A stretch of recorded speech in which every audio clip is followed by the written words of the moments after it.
Hello बच्चों, welcome to trending tutor. स्वागत है आपका एक बार फिर से ट्रेंडिंग ट्यूटर पे। एंड आई होप आप सबकी तैयारी बहुत अच्छी चल रही होगी। 2 महीने रह गए हैं, है ना। जितने क्वेश्चन प्रैक्टिस कर सकते हो बेटा कर दो। और इसीलिए हम डेली प्रैक्टिस सेशन लेके आ रहे हैं।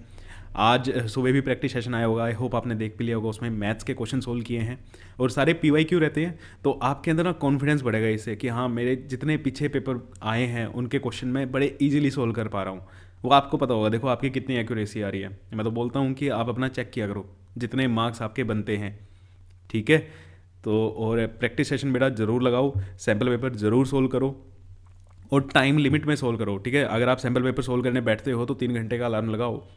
3 घंटे का भी नहीं, आप 2 घंटे 45 मिनट का अलार्म टाइमर सेट करो और उसमें सोल्व करना है वो 2 घंटे 45 सेकंड के अंदर या 2 घंटे 40 मिनट में।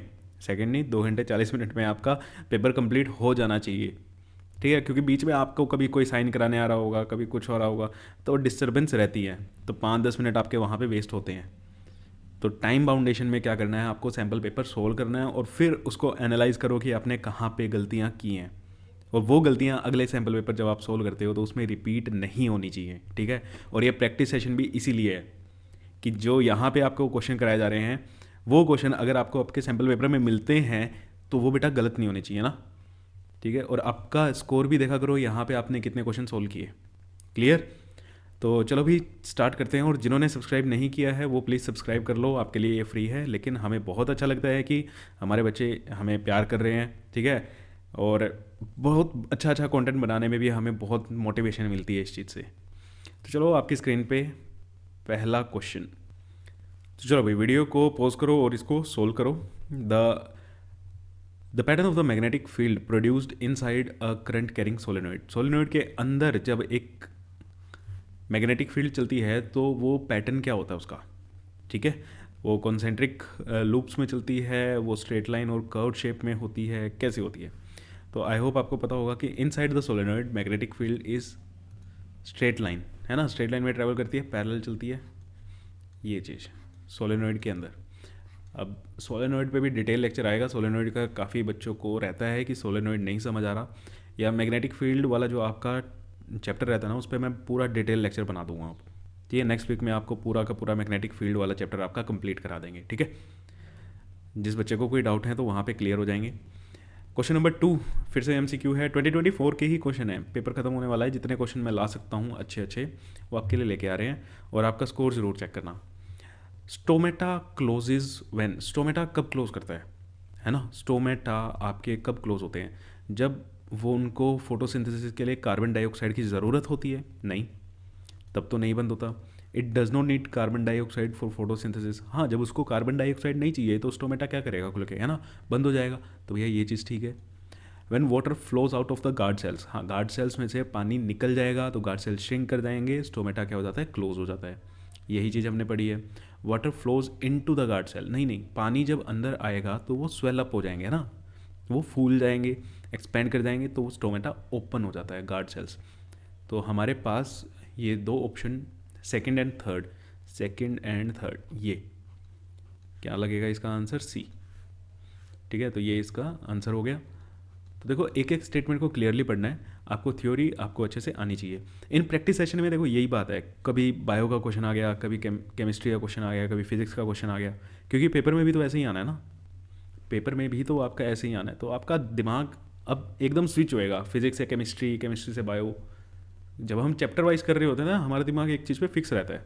अब यहाँ पे वो चीज़ नहीं होगी।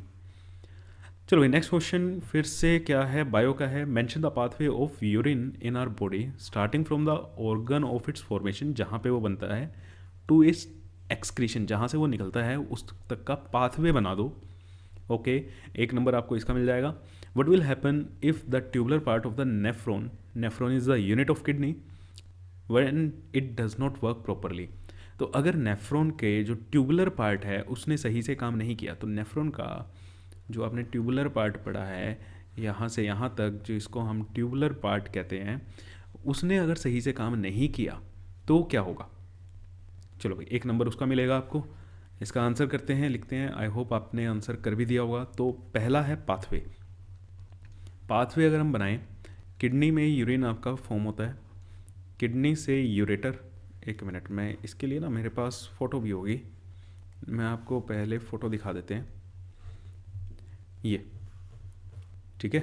तो ये रही किडनी, किडनी से ये जो पाइप्स जा रही हैं इनके थ्रू जाता है, जिसे क्या बोलते हैं, यूरेटर। फिर ये आपका गोल ब्लैडर कह रहा हूँ, सॉरी, यूरिनरी ब्लैडर है ना, जिसमें आपका टेम्परेरीली स्टोर होता है। और फिर ये यूरेथ्रा, जिसके थ्रू बॉडी से बाहर हो जाता है यूरिन। तो हमारा पाथवे क्लियर है। पाथवे क्या है, किडनी, किडनी से यूरेटर, यूरेटर पाइप है जिसके थ्रू जो कनेक्ट कर रही है किडनी और यूरिनरी ब्लैडर को, यूरिनरी ब्लैडर, और ब्लैडर से फिर यूरेथ्रा, यूरेथ्रा से क्या हो जाएगा, बाहर चला जाएगा, है ना। किडनी में क्या होता है, फॉर्मेशन होती है, urine formed in kidney.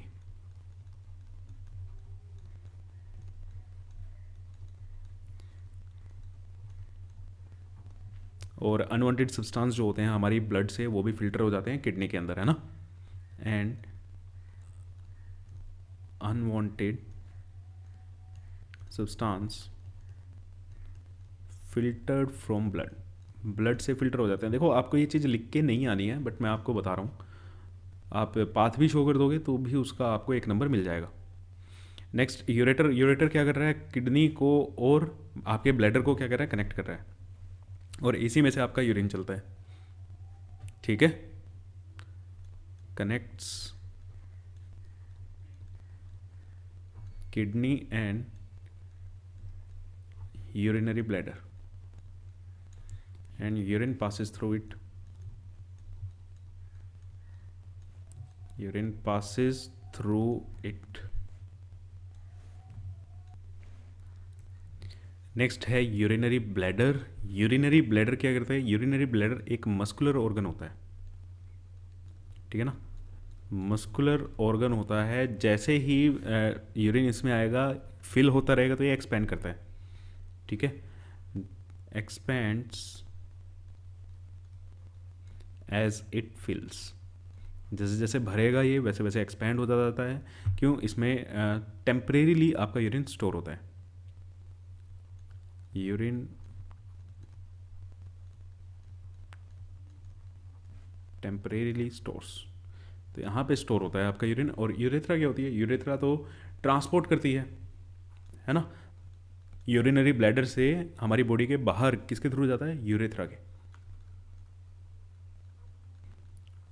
Transport urine from bladder to out of body, body से बाहर भेज देती है। तो ठीक है, आपका ये तो हमारा पाथवे था। आपको तो सिर्फ एक नंबर चाहिए, तो यही बना के आना है अगर उसके फंक्शन नहीं पूछे, ठीक है। तो ये आपका पाथवे था, बस आपको डिटेल बता दी है क्या होता है। नेक्स्ट क्या है, अगर नेफ्रॉन का, नेफ्रॉन क्या होता है, nephron is the functional unit of kidney.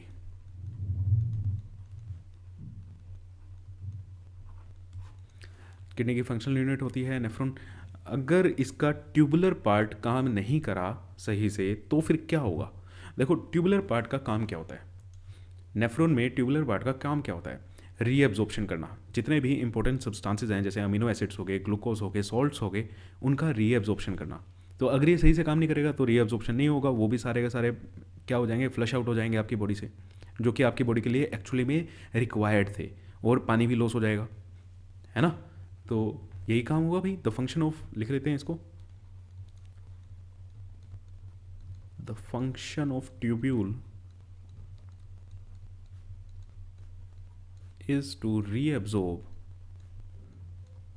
the function of tubule is to reabsorb, ऐसे लिखते हैं, reabsorption of useful substances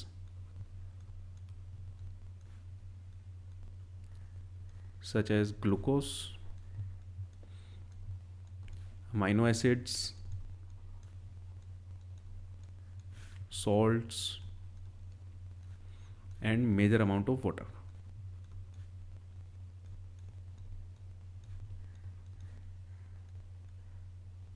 major amount of water into blood, blood में रीअब्जॉर्प्शन कराना इसका काम होता है, ठीक है, ब्लड कैपिलरीज में अगर इसको अच्छे से लिखें तो ब्लड कैपिलरीज आप लिख सकते हो। अगर ये नेफ्रॉन काम ही नहीं करेगा तो आपका यूरिन क्या हो जाएगा, ज़्यादा इसमें मेजर अमाउंट ऑफ वाटर आपकी बॉडी से निकल जाएगा, आपकी बॉडी में डिहाइड्रेशन भी हो सकती है, ठीक है, और आपका यूरिन क्या होगा, डाइल्यूट होगा, ज़्यादा डाइल्यूटेड फॉर्म में बाहर निकलेगा। Therefore if it does not if it does not function properly,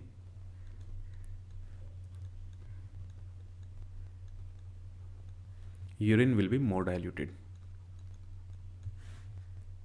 urine will be more diluted। अब आप सोच भी रहे हो सर एक नंबर के लिए इतना सब कुछ लिखना पड़ेगा, लिखना पड़ेगा भैया, इसी कारण से पेपर क्या होता है कई बार लेंथी बनता है, ठीक है। अब आपको बता के तो आना है ना टीचर को, जो भी चेक कर रहा होगा। देखो शीट लिखने का ना एक फॉर्मूला है कि सामने वाले को कुछ नहीं आता, जो टीचर है ना उसको कुछ नहीं आता, क्वेश्चन आएगा, आपको क्वेश्चन इस तरीके से लिखना है कि उसको पढ़ के सब कुछ समझ आ जाए क्वेश्चन के बारे में, ठीक है। ये सिंपल सा फंडा होता है कि आप लिख दो और लिमिटेड अमाउंट ऑफ वर्ड भी यूज़ करो ताकि उसको पूरी रामायण ना पढ़नी पड़े आपकी, ठीक है। तो ये चीज़ होती है अटेम्पटेशन, जो कहते हैं ना अटेम्पटेशन, दूसरे के कैसे ज़्यादा नंबर आ जाते हैं, तो अटेम्पटेशन की बात होती है। नेक्स्ट क्वेश्चन है आपका translate the following statement into chemical equation. तो चलो भाई इनको केमिकल इक्वेशन में ट्रांसलेट करना है और उनको बैलेंस करना है। तो 2 नंबर का क्वेश्चन है, 1 नंबर इसके मिल जाएंगे, 1 नंबर आपको इसका मिलेगा, सिंपल।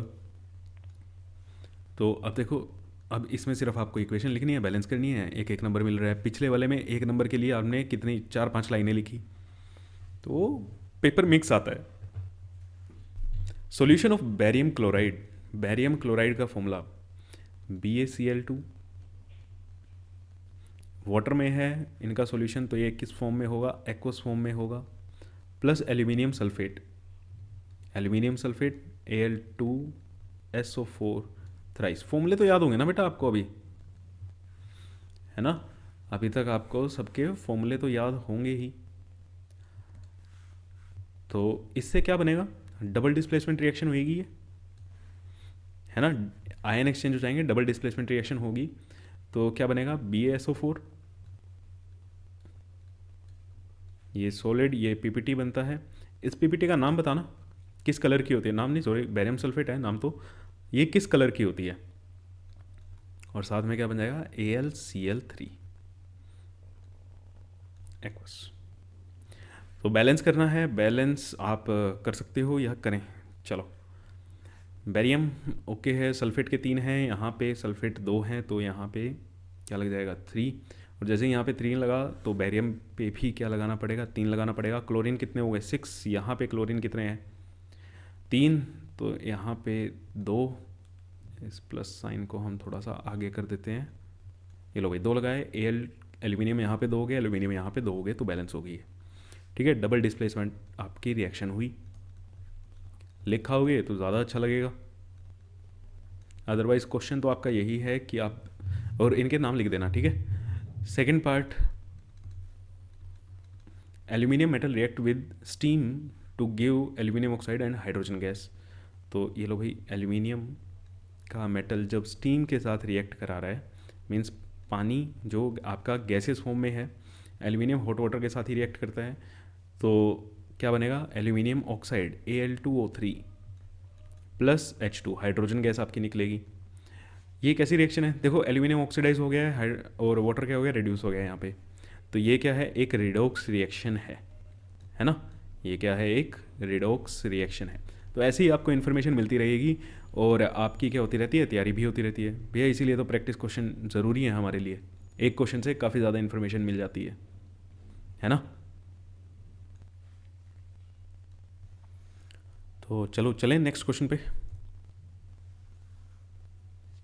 नेक्स्ट क्वेश्चन क्या है आपका, name the 2 safety measures commonly used in electric circuit and appliances. Electric circuit और अप्लाइंसेस में 2 सेफ्टी डिवाइसेस हम क्या यूज़ करते हैं, 2 सेफ्टी के लिए क्या चीज़ की जाती है, सिर्फ नाम बताना उनका। देखो एक तो फ्यूज़ लगाया जाता है ना, घर के मीटर में ही आपका क्या लगा होगा, फ्यूज़ लगा होगा, अगर एक्सेस करंट आपका आ जाता है तो वो मेल्ट कर जाएगा और आगे अप्लाइंसेस में करंट नहीं जाएगा, जिससे वो ख़राब नहीं होंगे। दूसरा क्या कराई जाती है, अर्थिंग कराई जाती है, अगर कभी किसी मशीन में एक्सेस करंट भी आ गया तो वो ग्राउंड हो जाए। ठीक है, ये अर्थिंग और फ्यूज़ आपका लगाया जाता है। तो ये एक नंबर आपको इसका मिल गया। और 2 नंबर का आपका ये क्वेश्चन है, क्वेश्चन पढ़ लेते हैं। The power rating of an electric oven. Power rating दे रखी है, मीन्स इलेक्ट्रिक अवन है 220 वोल्ट 2 किलोवाट का है। अगर इसको आप डोमेस्टिक इलेक्ट्रिक सर्किट में जिस पे करंट कितना आ रहा है 5 एम्पियर आ रहा है तो क्या होगा। ठीक है, तो क्या होगा, तो देखो आपके घरों में ना 2 तरह की सॉकेट्स होती हैं। एक तो छोटी सॉकेट्स होती हैं जिसमें आप अपना मोबाइल चार्ज कर रहे हो, टीवी आपका लगा होगा, हो सकता है आप लैपटॉप चार्ज कर रहे हो, है ना, छोटी छोटी डिवाइसेस आप यूज़ करते हो। एक दूसरी बड़े वाली सॉकेट होते हैं जिनको आप पावर प्लग भी कहते होगे। अब इन दोनों का डिफरेंस क्या होता है, जो छोटी होती हैं उनमें 5 एम्पियर तक का करंट होता है, उनकी कैपेसिटी कितनी होती है, उनमें से आप 5 एम्पियर तक का करंट क्या करोगे, विड्रॉ करोगे। अगर ज़्यादा करोगे तो देखो इश्यूज़ आएंगे कुछ ना कुछ, आपकी हो सकता है वायर गर्म हो जाएगी, ठीक है, जल भी सकती है। तो अब हमारे पास जो अवन है उसकी पावर रेटिंग क्या है, उसकी पावर है 2 किलोवाट, मीन्स 2000 वाट। और वोल्टेज कंजप्शन कितनी है, जो नॉर्मल वोल्टेज आती है 220 वोल्ट उतनी। अब आपने इसको कितनी कितनी सॉकेट पे रन कराया, 5 एम्पियर की सॉकेट पे रन कराया भाई, छोटी सॉकेट पे आप रन करा रहे हो। देखो 2000 वाट का है, अब ये 2000 वाट 220 वोल्ट पे अगर ये रन कर रहा है तो यहाँ पे ये कितना करंट इसमें से निकाल रहा होगा, हम ये चेक कर लेते हैं, है ना। कि जैसे पावर का फॉर्मूला क्या होता है, V इंटू आई। तो आई क्या हो गया, P/V, मीन्स 2000 डिवाइडेड बाई 220। तो ये 200 और 22 है तो 9 पॉइंट समथिंग के आसपास आएगा। ठीक है, मैं एग्जैक्ट वैल्यू नहीं लिख रहा, चलो 9.1 लिख देते हैं। जितनी भी आएगी कैलकुलेट कर लेना, क्योंकि मेरे को वैल्यू नहीं चाहिए। मेरे को क्या देखना है, आपने जो अवन लगाया वो कौन सी सॉकेट में लगाया है, 5 एम्पियर की, जबकि जब अवन चलेगा तो वो कितना करंट निकाल रहा है, 9 एम्पियर का समथिंग वो निकाल रहा है।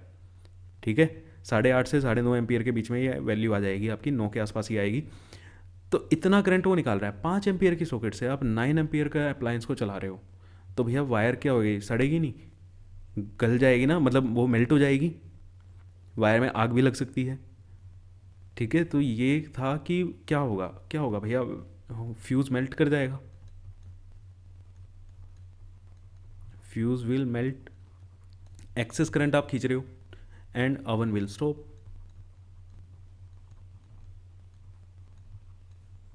अवन काम करना बंद कर देगा। ठीक है, अवन क्या कर देगा, काम करना बंद कर देगा। इसीलिए तो पावर प्लग्स होते हैं घर में, है ना। किचन में आपके जहाँ हैवी अप्लाइंसेस चल रहे होंगे तो वहाँ पे क्या होगा, पावर प्लग लगे होंगे, माइक्रोवेव हो गया, ये अवन हो गया, कुछ भी है। ठीक है, तो वो इसीलिए होते हैं। क्लियर हो गया। तो क्या था इस क्वेश्चन में, 3 नंबर का क्वेश्चन है, देखो कितना छोटा सा क्वेश्चन है। तो क्वेश्चन हर टाइप के आते हैं, टेंशन ना लेना इस चीज़ की। नेक्स्ट क्वेश्चन फिर से 5 नंबर का क्वेश्चन है, 2024 का ही है, define the term functional group. Okay, step by step कर लेते हैं। पहले हम फंक्शनल ग्रुप बता देते हैं जो पूछा हुआ है। फंक्शनल ग्रुप क्या होते हैं, देखो हेट्रो एटम्स होते हैं या group of hetero atoms, hetero atoms और group of hetero atoms.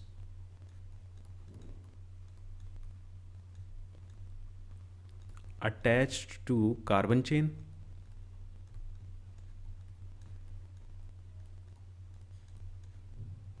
Carbon chain के साथ अटैच करते हैं और क्या करते हैं, इन्हीं से कार्बन कंपाउंड की प्रॉपर्टीज स्पेसिफाई होती हैं कि जैसा फंक्शनल ग्रुप होगा उसकी प्रॉपर्टी भी उसी के हिसाब से होगी। विच गिव्स स्पेसिफिक प्रॉपर्टीज, ऐसे लिखते हैं, which gives specific properties to carbon compound.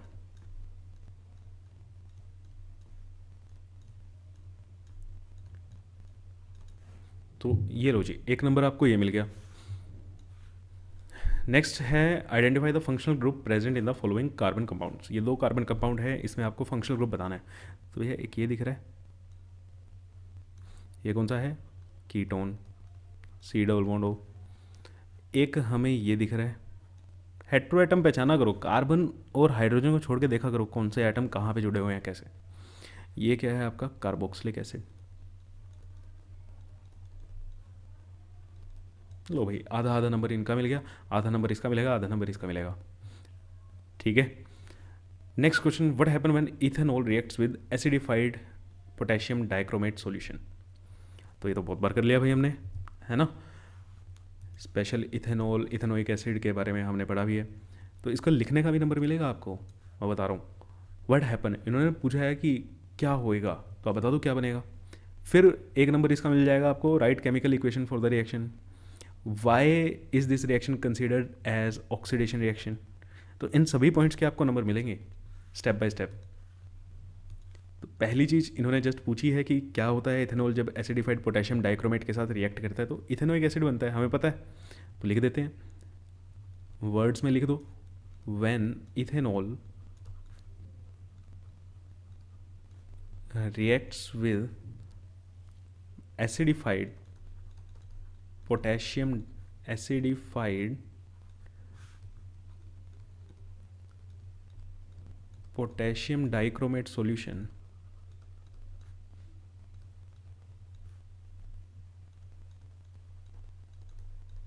Ethanoic acid will be form.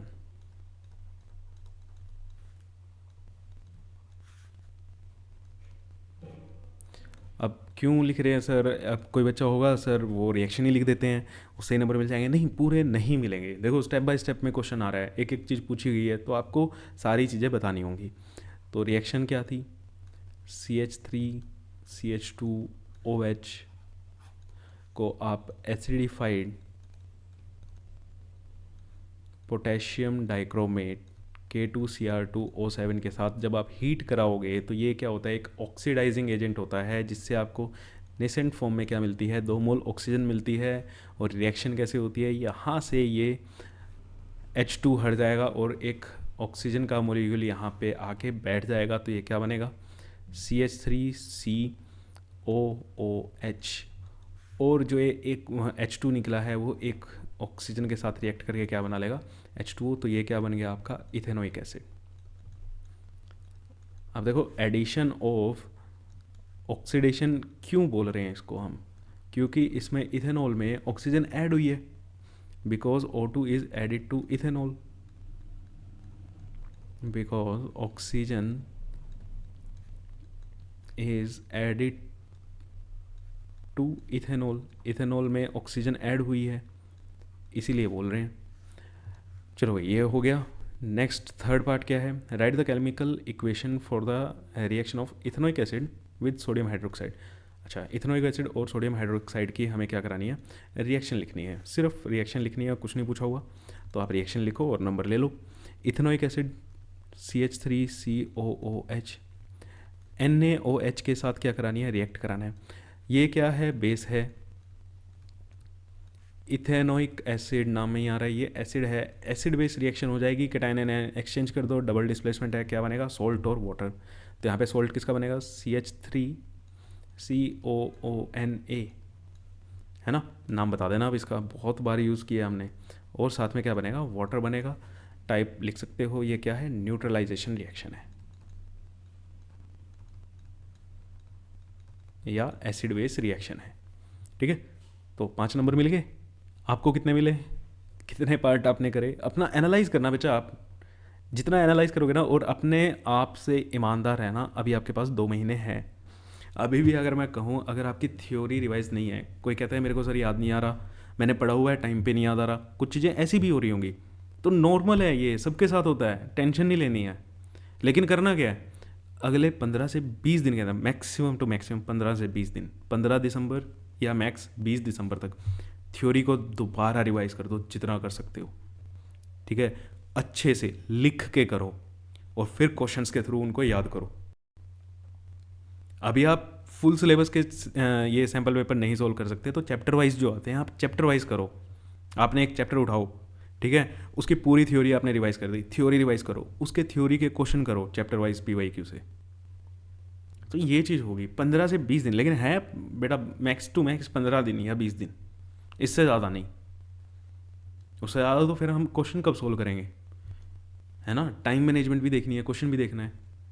चलो next question, right the relation between the resistance R electrical resistivity rho of a material of a conductor in the shape of cylinder of length L and area of cross section A. Hence derive the SI unit of electrical resistivity.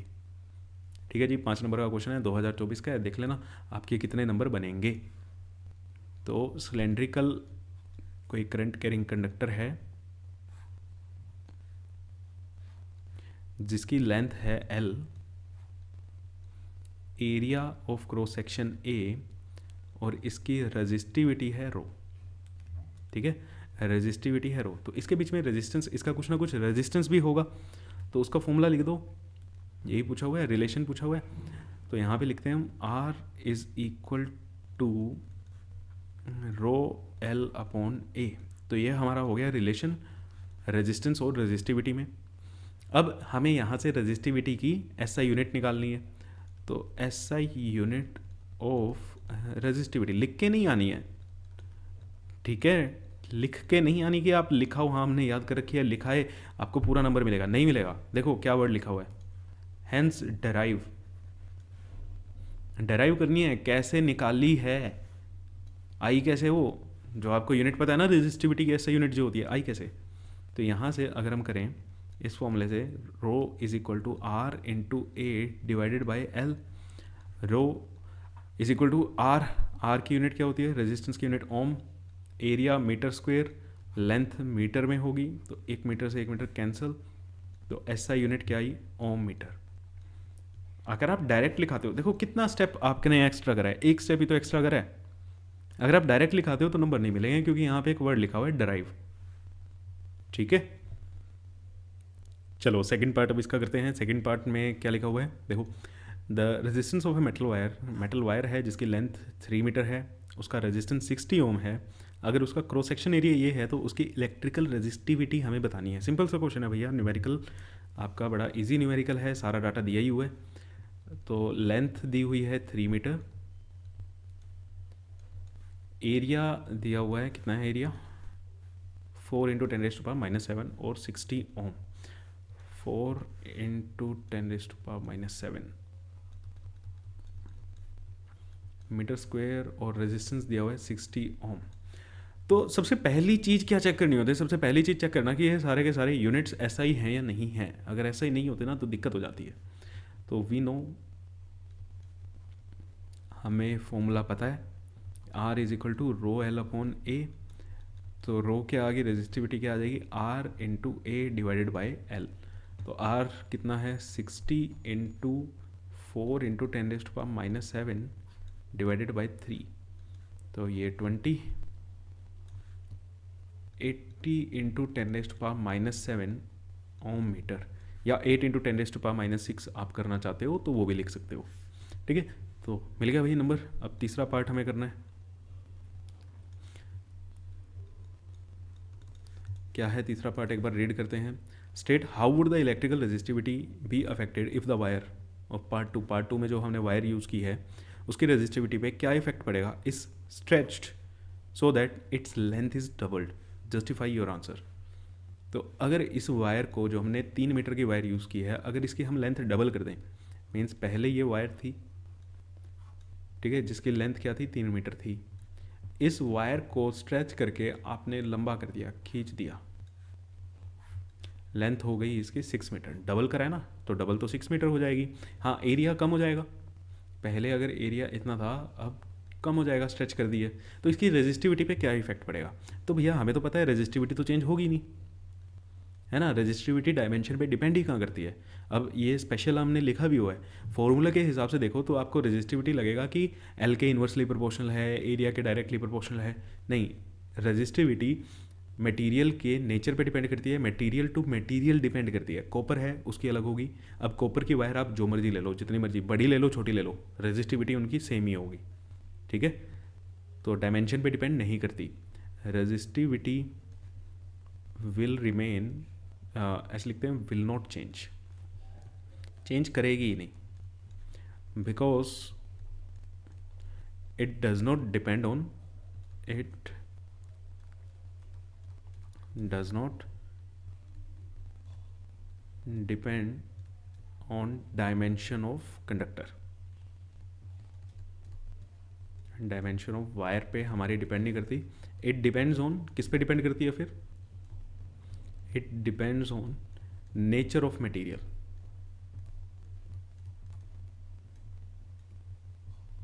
अब material थोड़ी change किया था, जो part 2 में जो wire थी उसी wire को तो लंबा किया है, तो मटेरियल भी हमने चेंज नहीं किया, तो मटेरियल चेंज नहीं किया तो रेजिस्टिविटी चेंज नहीं होगी। ठीक है, तो आज के लिए ये थे आपके क्वेश्चंस। आई होप आपको बहुत ज़्यादा मज़ा भी आया होगा। और मेरे को ना एक रिक्वेस्ट है आपसे कि थोड़ा सा मेरे को बताओ कि क्या आपके लिए फ़ायदेमंद है भी या नहीं, है ना? जो ये प्रैक्टिस सेशन मैं डेली लेके आ रहा हूँ, ये इनसे आपको कोई फ़ायदा हो भी रहा है या नहीं हो रहा? ठीक है, तो ये मेरे को कमेंट करके ज़रूर बताना यार। और तब तक के लिए लाइक कर दो, शेयर कर दो और चैनल को सब्सक्राइब कर दो। मिलते हैं आपसे नेक्स्ट वीडियो में।